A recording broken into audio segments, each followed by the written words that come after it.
education. So this is my teacher, Puan Rohanum, and teacher I will ask you some question.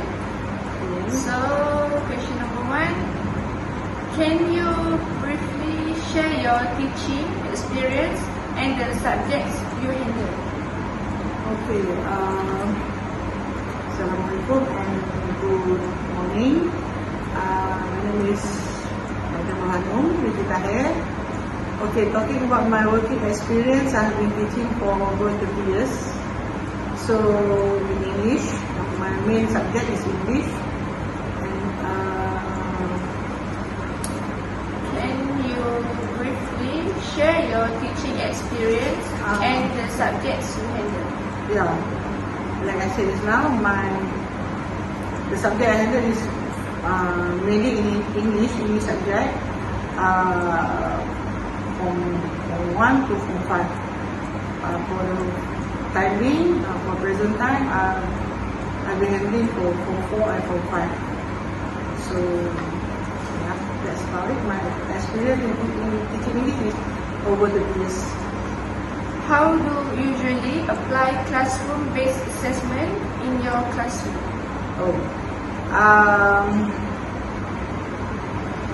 Normally, I'll give them tasks, okay, and task assignment, and also observations on their performance.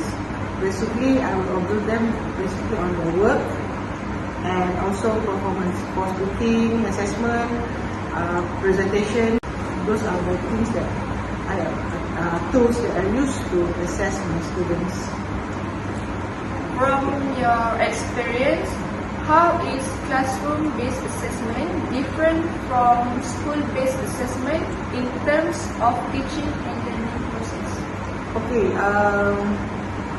I think both assessments are equally important because from school assessments, we know that the students' performance throughout the years, maybe twice in a year, normally we assess them from their examinations.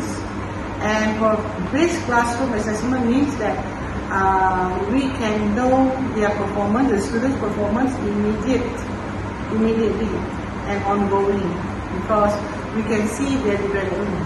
We can know immediately where the students' weaknesses and which part need to be improved.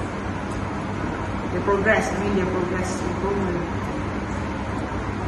Which assessment method do you find more effective for your students and why?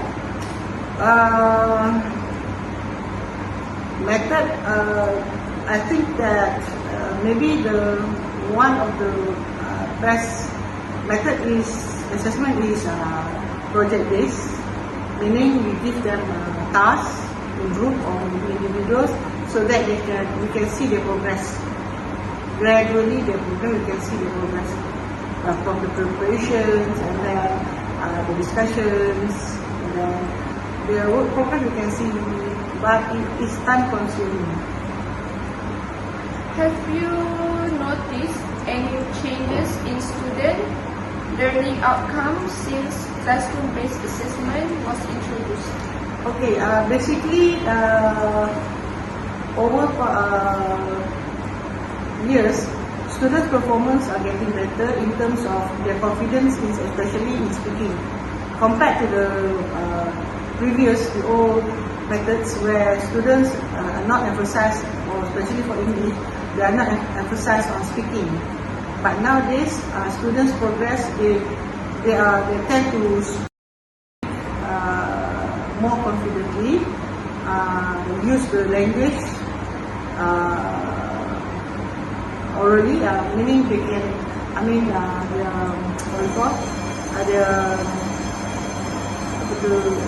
Their performance in English is improved in terms of pronunciations and presentations.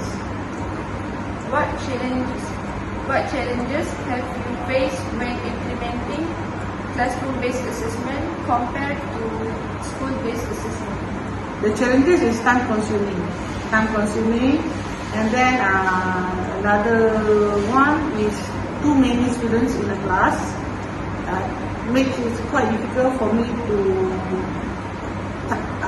get what we call thoroughly based on individuals. So on the students, because there are too many students. Nowadays we have 30 students in a class. 30. The list is 30 to 40 students. So it is quite challenging for a teacher, one teacher, to assess their students in a limited time. That is one of the challenges, because not every students, meaning that their difference in performance is quite big. Some students are advanced, and some students are very low. Because there are too many students, maybe the low students, maybe overlook. That is one of the challenges. The last one is, how does the Ministry of Education or your school support teachers in managing classroom-based assessment and school-based assessment? Support from the school. We have a team, especially in our panels, English panel for me. English panels, we help each other by discussing. We have PLC. Also, the ministries will give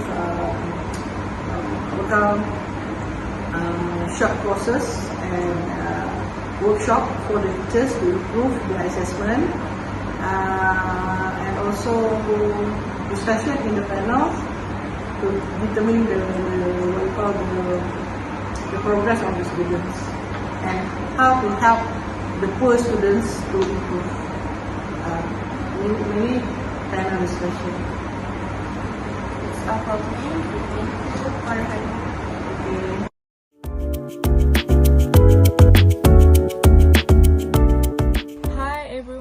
Assalamualaikum and good day. My name is Nurul Batrisyia, and today our group will be presenting about classroom-based assessment and school-based assessment based on interview we conducted with an experienced teacher, Puan Rohanum. This interview is part of our introduction to assessment in education course, which helps us understand how assessment plays a key role in supporting students' learning and development. Assessment is not just about grading or exams, it's a continuous process that helps teachers identify students' strengths, weaknesses, and overall progress in learning. We had the honor of interviewing Puan Rohanum, who has been teaching for more than 30 years. She specializes in English language teaching and had handled classes from Form 1 until Form 5. Currently, she teaches from Form 4 and 5 students. With her long experience, she shared deep insight about how both Google-based assessment and school-based assessment are implemented in school.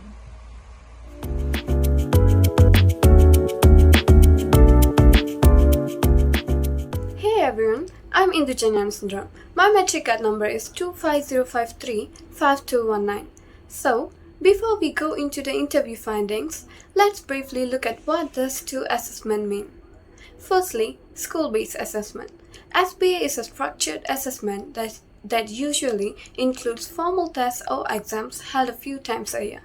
It aims to measure students' achievement at specific points in time. Secondly, classroom-based assessment. CBA, on the other hand, is a continuous process that takes place during daily teaching and learning. It focuses on observing students' skills, attitudes, and also understanding through various activities like projects, group works, and also presentations. Both assessments are aligned with the Ministry of Education's aim to develop holistic students, not only academically, but also in terms of communication, critical thinking, and character.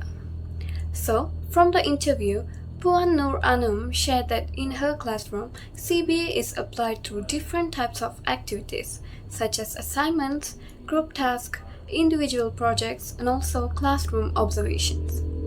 She explained that she often assesses her students during presentations and discussions. This allows her to evaluate not only their academic understanding but also their communication skills, creativity, and confidence. According to Puan Nur Anum, CBA provides a clearer picture of students' actual learning progress, unlike traditional exams, which only test memory and writing skills.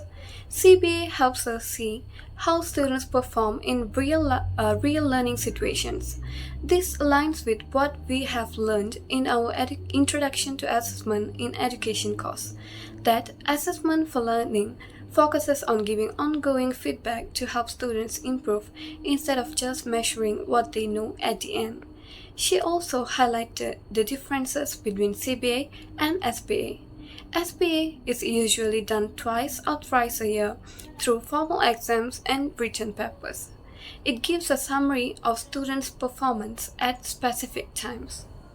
Meanwhile, CBA allows her to assess students immediately and continuously, so she can identify which areas they are weak in and provide support before it's too late. This shows that CBA encourages assessments as learning, where students become more aware of their own progress and take responsibility for their learning.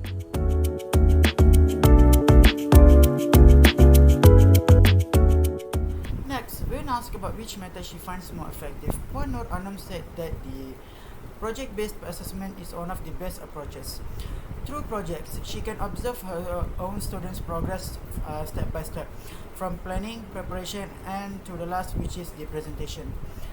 This method promotes teamwork, problem solving, and creativity, which are part of the higher order thinking skill, or also known as HOTS, that the education system aims to develop. However, she also mentioned that this method is quite time consuming, especially when there are large class sizes from 30 to 40 students. It is challenging for one teacher to assess every student individually and fairly within a given limited time. She also shared that since CBA was introduced, students' performance and confidence have quietly very improved, especially in speaking and presenting in English. Previously, during exam-oriented learning, many students were shy and less confident to speak, but now they participate more actively and communicate better. This shows that the CBA doesn't just improve academic achievements, but also builds on students' self-esteem and communication skills. Still, challenges remain. Apart from one-time constraints, teachers are also face difficulties in giving equal attention to all of the students, especially to the students who are weaker. These findings reflect on what we have learned in class, that the effective assessment must balance fairness, reliability, and practicality.